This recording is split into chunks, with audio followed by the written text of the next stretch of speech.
title was ECG for the beginners, basic and principle of the ECG. Under this topic today we will be discussing about the report of the ECG. Remember, this is the last lecture about the basics and fundamental of the ECG. Inshallah, if in the coming days or the next week we will start about the advanced ECG, especially from the arrhythmia. Now, this was about the last lecture of the basics and principle of the ECG. This topic is called report of the ECG. I think you are familiar with this term because we have got a lot of interpretation in obstetrics, I mean, in bedside discussions. So ECG, when we want to give a report of the ECG, report of the ECG is divided into two parts. One is interpretation of the ECG, and the second is description of the ECG. Or first is description of the ECG, and then interpretation of the ECG. In short, how should I report an ECG? How should I report an ECG? Or how should I read an ECG? Both of them are the same. Right now, you guys, until now you have understood enough, or you have got enough information about the basics and principle of the ECG.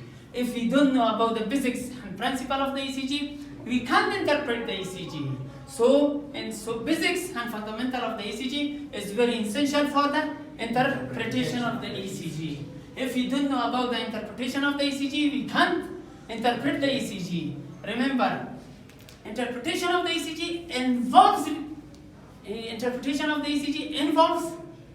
the pattern of the ECG. Interpretation of the ECG involves recognition of the pattern of the ECG. If we don't know about the pattern of the ECG, we can't interpret the ECG. So this was a very short lecture, and our topic was interpretation of the ECG or description of the ECG. How should I report an ECG? How should I read an ECG? Since I told before, you have got enough information about the basics and principle of the ECG. If you don't know about the basics and principle of the ECG, you can't interpret the ECG, because ECG, interpretation of the ECG involves recognition of the pattern of the ECG. This was a very short lecture. Right now, the report of the ECG is divided in two parts. One is description of the ECG. Another is interpretation of the ECG.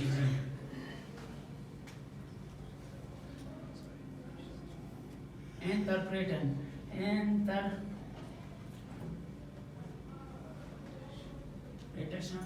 of ECG.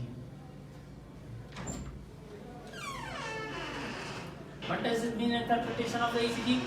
After description of the ECG, we should come to this topic, interpretation of the ECG. If we have got a normal ECG, we will accept this is a normal ECG and it does not need any further explanation. If the interpretation of the ECG involves abnormal pattern, we should focus about the abnormal pattern to find the underlying pathology. So report of the ECG is divided into two parts. One is description of the ECG and another is interpretation of the ECG. Under the topic of the interpretation of the ECG, the first is rate. Under the topic of description, we should think about these findings. First is rate, the second is rhythm, the third one is abscess, the fourth one ST segment. When you are talking about the ST segment, you will immediately think about the 1 millimeter down of the ST segment and 1 millimeter elevation of the ST segment, particularly above the MI. And then 5 RVH and 6 LVH, or 7 RPV and 8 RPV, or totally this called bundle branch block. Under the description, we should discuss about the rate, rhythm, access, segment, RVL, LVH, RPV, and LVP. Right now, you are familiar with the term of the rate because we have got a lot of this discussion and bedside discussion about the rate. A rate, normal rate between 60 to 100 beats per minute. Less than 60 is called bradyarrhythmia, more than 60 is called tachyarrhythmia. The second is rhythm.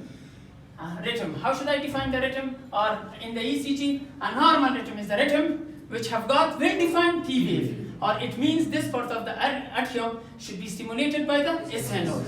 If atrium is stimulated by the S node, they produce over the ECG paper a well-defined T wave, which representation of the normal rhythm. And every wave should be followed by QRS complex, or every wave should be preceded by QRS complex. The access. How should we also have got discussion about the access? If the standard limb lead, especially lead 1, 2, 3 is upright, we call this access is normal access. And about the ST segment, if 1 millimeter ST segment is down, we think about the angina, unstable angina, non-ischemic, and 1 millimeter elevation of the ST segment, you should think about the infarction, transmetal angina, precarditis, and Brugada syndrome. RVH and LVH. RVH and LVH, for the RVH and LVH, we should height of the if, and for LVH, if you have found a large RVF in V1, immediately we should think about the right ventricular hypertrophy. But remember, our condition that we say this patient have got right ventricular hypertrophy, that should exclude posterior volume as well as WP syndrome. And LVH, I think you should be familiar with the term of LVH. It's the algebraic sum of the S in V1 and R in E5. If it becomes more than 35, we accept this LVH. And the right bundle branch block. We have got a nice discussion about the right bundle branch in a future lecture, and also about the left bundle branch block. And in addition to these things, we also should think about the morphology of the wave, especially P wave, QRS complex, and T wave.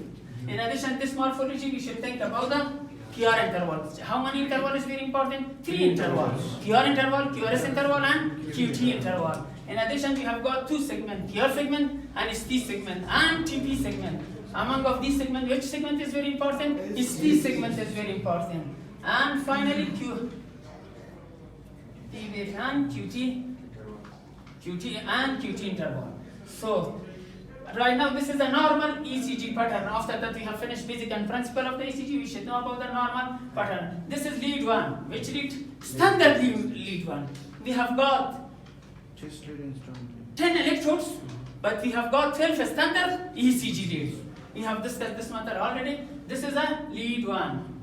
For each lead, 3 QRS complexes enough. This is P, this is R, this is Q, this is R, P, R, S. This is a normal pattern of the 12 ECG lead. In lead 2, lead 2 is larger than the all lead of the ECG. The R wave of this lead is a little bit higher. And the lead 3, P, Q, R, S, T, this is represent lead 3. AVR is a negative lead. All lead P, Q, and T, all of them is a negative. And AVL is the smallest lead. This is the AVL. And after that, this is the AVF. This is standard limb lead. This is augmented limb lead. And then we will come to the chest lead. This chest lead, this is the V1 and V2. In V1 and V2, we have got small R wave, which is called septal R. In V3 and V4, R and S, both of them are equal, which is called transitional point. And V4 and V5 represent large R wave, especially V4, which is represent V6 or ventricle. So this was our last lecture about the physics and fundamental of the ECG. Inshallah, we will discuss about the arrhythmia in a few, or after the 10 days after that we take or we get a test from you. Now, again we will discuss this matter. Report of the ECG.